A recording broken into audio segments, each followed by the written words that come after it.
Let's talk more about this with North Carolina Governor Pat McCrory, who joins us live. Governor McCrory, thanks so much for joining us.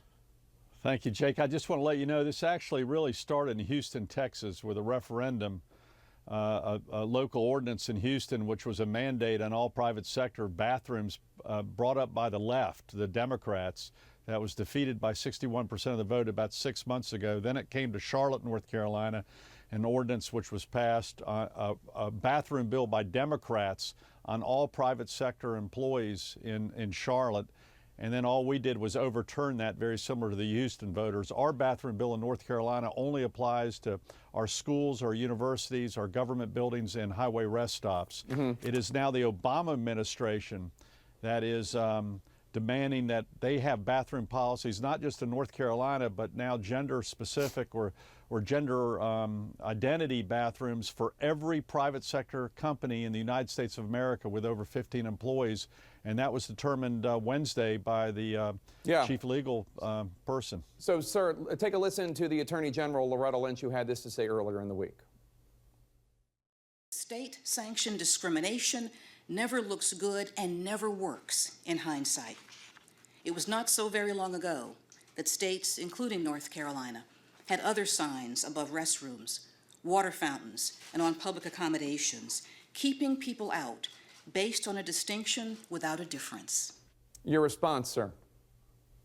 It's an insult, and it's a political statement instead of a legal statement. That it's an insult toward our state and 10 million people that has no relevance to this issue regarding whether a gender identity individual or a boy can go into a girl's restroom. To correlate that to the civil rights marches in the 50s and 60s is totally irresponsible of our chief legal officer of the United States of America. And she forgot to remind, just 3 years ago, the president was against gay marriage.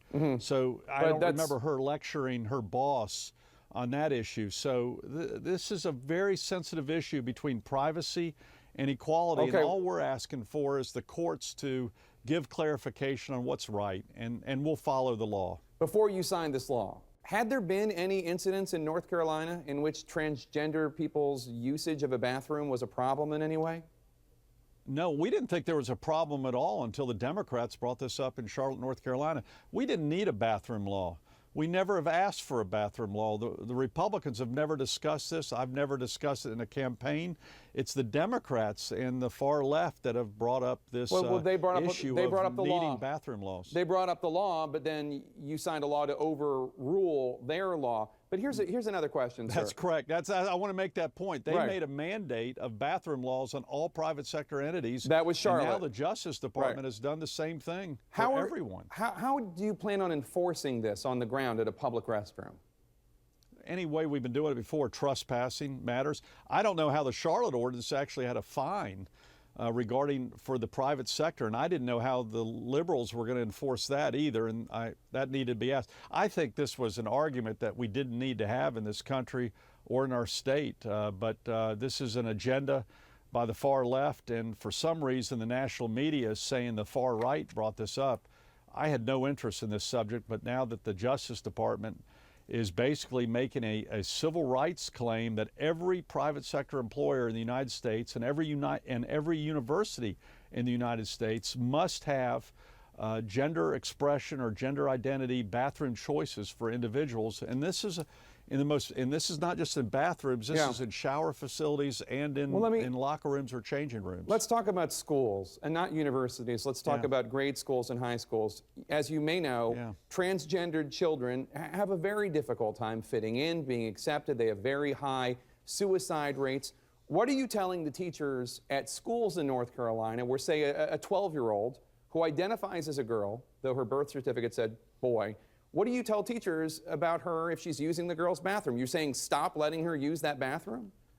No, I think we ought to make special circumstances for those individuals in a unisex restroom or shower, which I've encouraged by executive order in our universities. But now the Civil Rights Division of the U.S. Justice Department has deemed those types of arrangements to be discriminatory, that we cannot look for alternatives for these very sensitive needs for these, whether it be a junior high child or a college student. But you just said, and I want to. You just said they should. The 12-year-old. needs. You just said you're sensitive to those needs of like a 12-year-old transgender child, but you're not letting that girl use the girls' bathroom. You're saying they should use a special unisex bathroom. Are you not making That's correct. Are you not making that child's life much more difficult?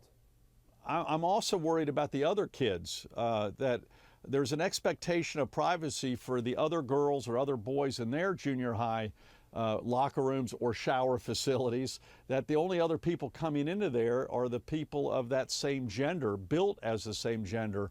And can you imagine the potential problem there? So we need to work through these problems and not throw hand grenades at this issue, because it's a new sensitive issue on all sides, for families, for young girls and boys, and for the transgender population. But to have the the Justice Department come out with a massive interpretation of the Civil Rights Act for every employer in the United States now is something that I think needs clarification by the federal courts. And frankly, I think there's a time where the Republicans and Democrats in the Congress need to revisit the 1964 Civil Rights Act and revisit all this issue, because these are complex issues, and North Carolina, for whatever reason, politically has become the target by the left on this agenda, and now they're going to be moving to other states. And it requires sensitive discussion and sensitive debate, which the nation has Governor, not had, but now we're in this situation. Thank you so much, Governor. We really appreciate your time. Thank you, Jake.